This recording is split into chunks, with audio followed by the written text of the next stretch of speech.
Here comes the axe, and here comes the smasher, the demolition, walking disaster, pain and destruction is our middle name. Search and destroy. Hello, everybody, and welcome to a very special impromptu episode of DEMOPOD, the Demolition Podcast. That's Barry Smash Darso. That's Bill Axe Edie. I'm your host, Ryan Marr, and we are recording this at around close to 8 p.m.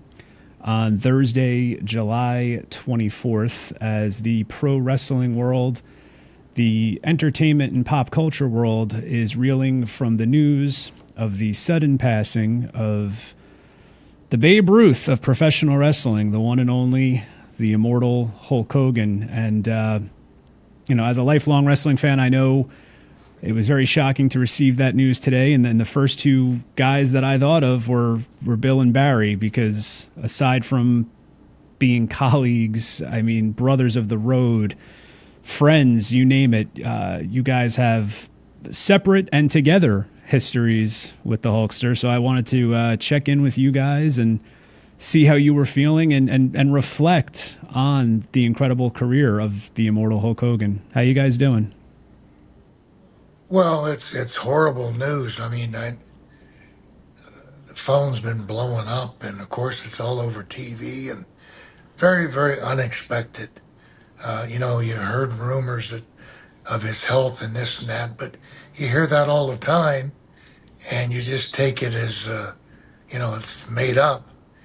And to hear that and then to see it and to find out that it's true, I mean, it's set me back, really did. Yeah, same with me. It's me and my wife were watching the news this morning, and all of a sudden it came up, and it was like, holy cow. Just way too early, way too young.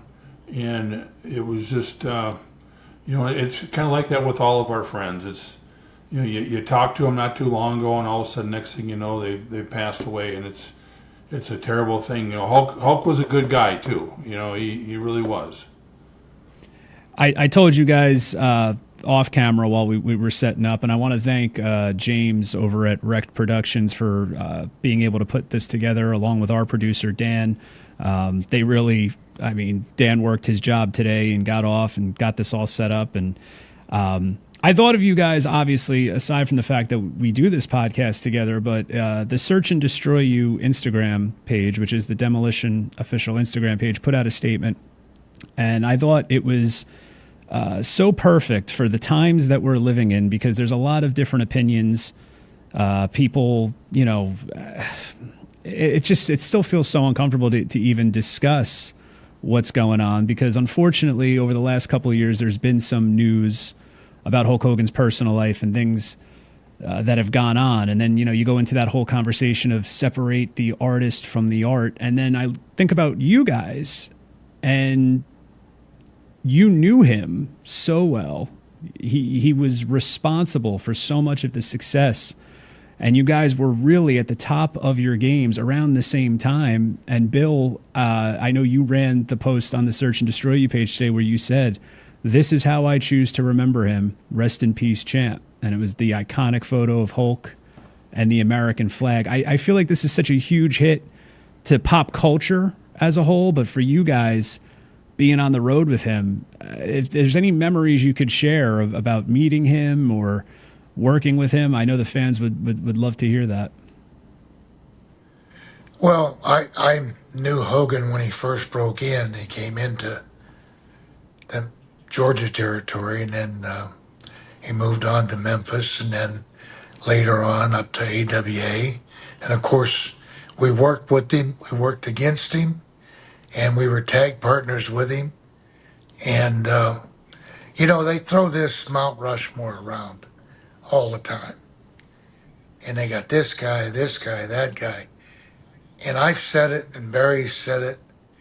If you don't have Andre the Giant and Hulk Hogan on Mount Rushmore, it's a phony mountain. It really is. Because Hogan carried the company on his shoulders.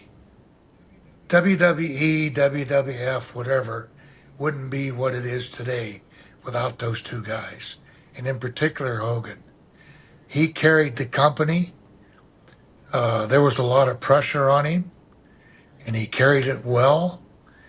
And I could give a damn about politics and personal life and stuff like that because we all make mistakes. And I'm not going to throw stones at anybody because I've screwed up a lot. So that's how I feel about it. Yeah, and I think that Barry, I'd like you to continue, but I think that's important for people to remember that despite anything that's gone on, this was such a huge cultural icon, and he meant so much to so many people. Barry, did you realize at the time? I mean, I started watching wrestling in 1987.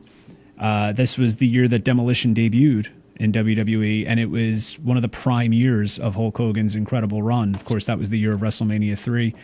Did you guys realize at the time when you were running with him, aside from the box office and everything else that was taking place, just how much of a grip you guys had on the culture at the time?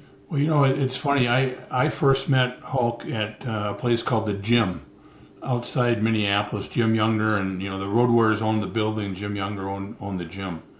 And when Hulk came in there, he was the nicest guy. He really liked everybody at the gym. And, I was a big wrestling fan at the time from, Kurt Hennig's dad, Larry the Axe Hennig.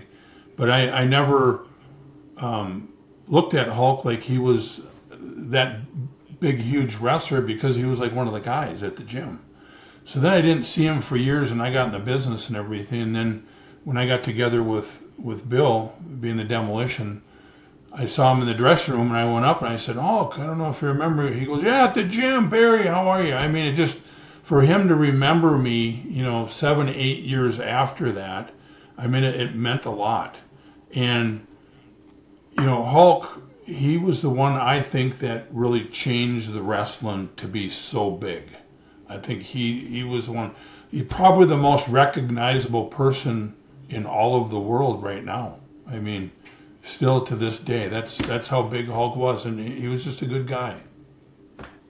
And I think that's why it's so shocking, the news of his passing. Bill, when we started recording this, you had stated that you had heard the rumors. I think we all had heard the rumors, but I also had to consider the source. I mean, the first rumors that I started hearing were podcast clips from Bubba the Love Sponge, and I know they have a long, storied relationship. I don't know what kind of terms they were on at the moment, but you didn't want to believe it. And I think Hulk was the type of person that he didn't want anyone else to believe it because his friends were saying, no, he's okay. He's got a new project that he was developing with Eric Bischoff. And so to get this news today really was a kick to the gut for so many people. And regardless, again, of what anybody ever felt about what's gone on the last couple of years, this is a cultural icon. This was to so many children. I'm 42 years old. I think anyone in my age group to 10 years younger and 10 years older, I mean, this was a real life superhero, much like you guys were.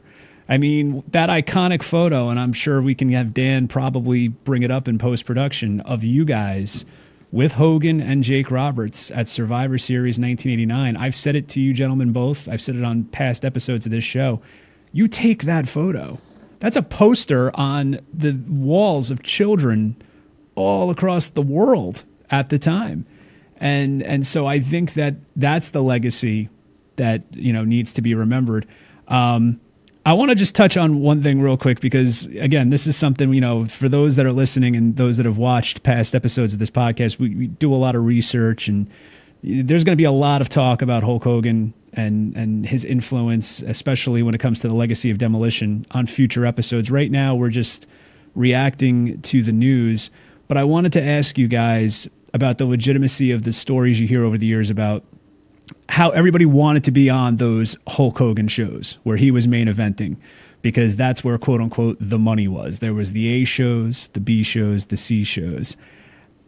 How excited was it when you found out, like for the week, oh, I'm going to be on the Hogan Towns this week? I mean, is that something that went on amongst all the boys in the locker room? Well, I think it did, but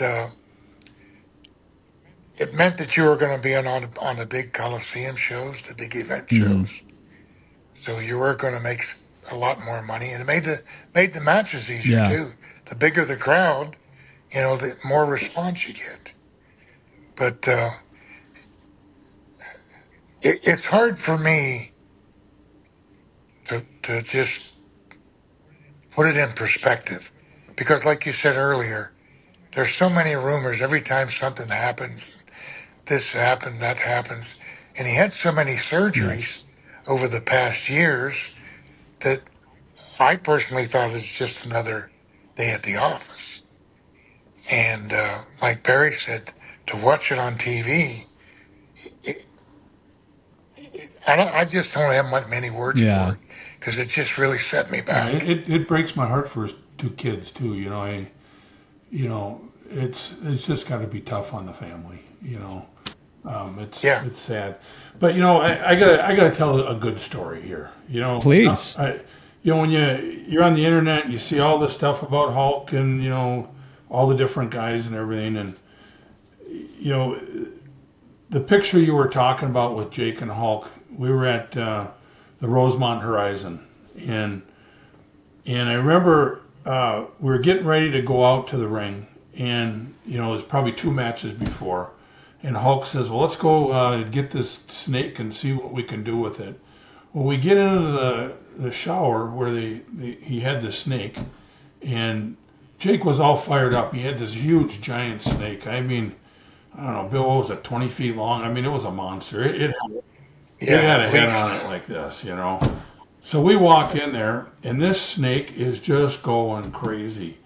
And Hulk and Jake get on there, and Bill and I, and we're trying to carry this thing, and I mean, it is just throwing us all over the place. And Hulk looks at Jake and goes, "There ain't no freaking way we're taking this to the ring. You got to get a different snake." And I mean, we couldn't control it. It was that bad. So they had a No, backup snake that was, 15 feet, that was half sleeping when we went out there, and all four of us carried it out there. But, you know, just, Hulk was a fun guy, too. Yeah. He another story is, uh, I don't want to cut you off, Barry, but I just want to clarify because if I remember correctly, and that's why I'm smiling as you were telling this story, when we did of one of the Tommy Fierro 80s Wrestling Con virtual signings, I think, didn't the snake escape? Was that the same night that they found the snake up in the rafters? that was the same night. Yeah, the janitor found it in the rafters, but, I mean, can you imagine that? But anyways, another time, Rick Rude and I were having a couple beers or something, and Hulk said, "Hey, you guys want to go on my boat one day?" So we went over to Hulk's house, and we spent the day with him out on the boat. We had the time of our life. It was like he just wanted to be a regular guy so many times, and how can you be a regular guy when you're 6'6", blonde hair with 22-inch arms, but.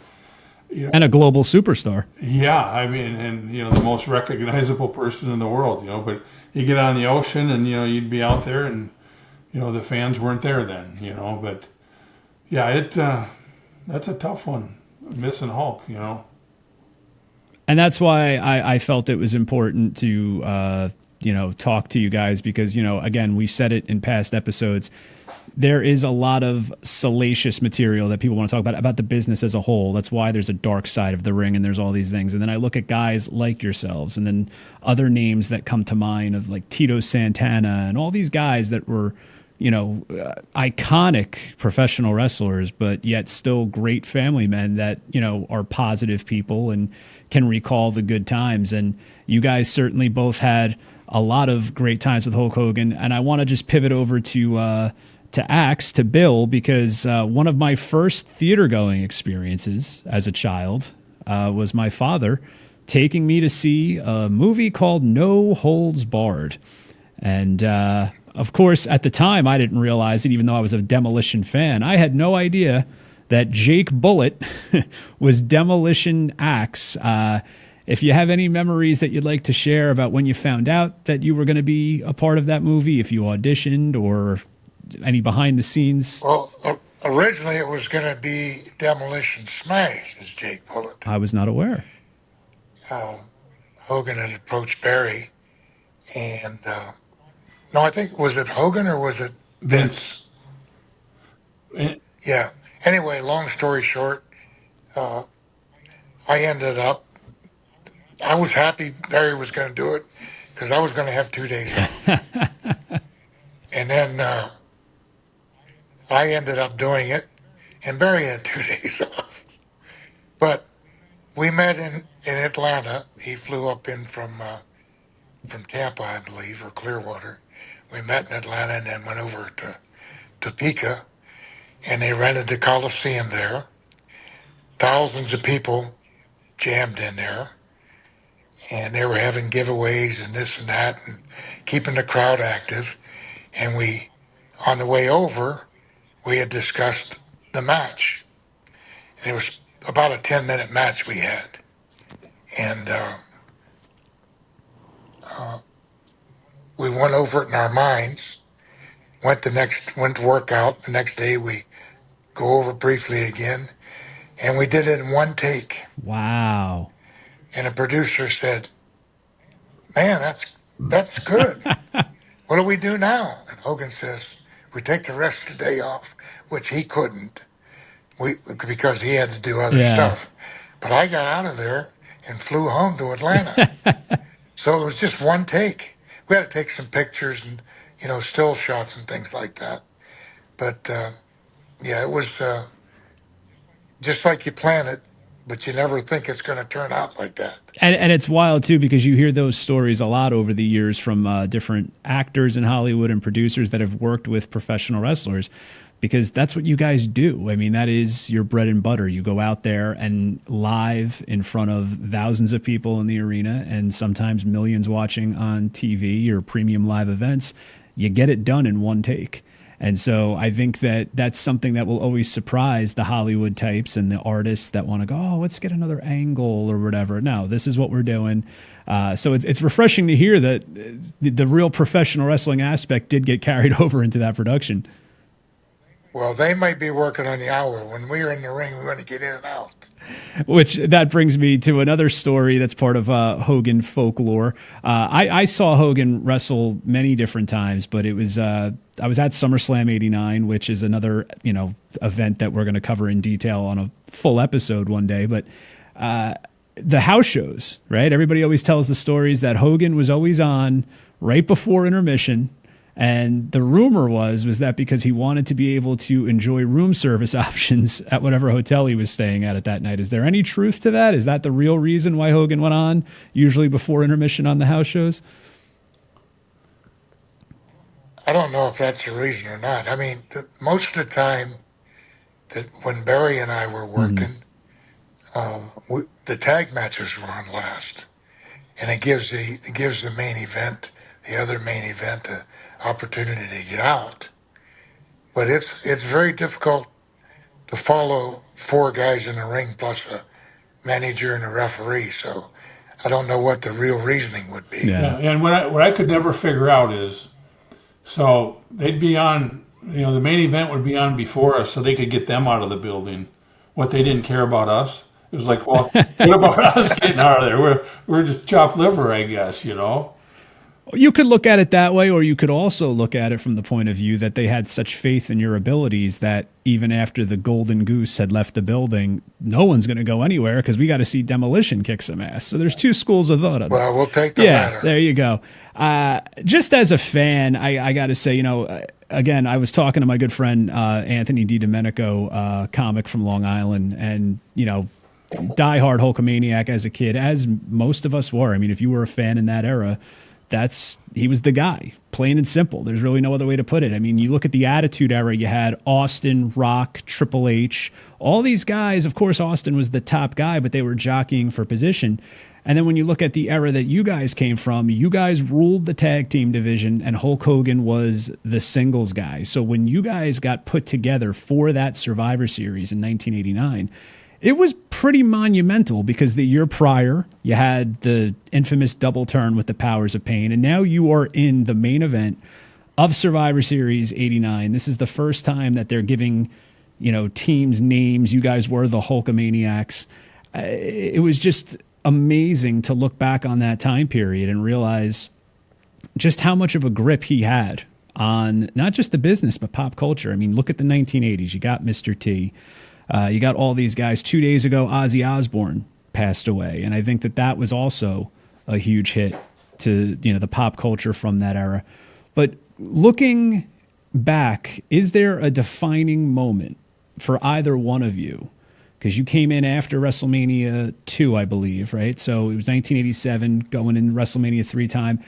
Was there ever a period where you were just like, wow, we are riding a lightning bolt here? Was there a moment that clicked for any of you guys when it came to just realizing the star power that Hulk had?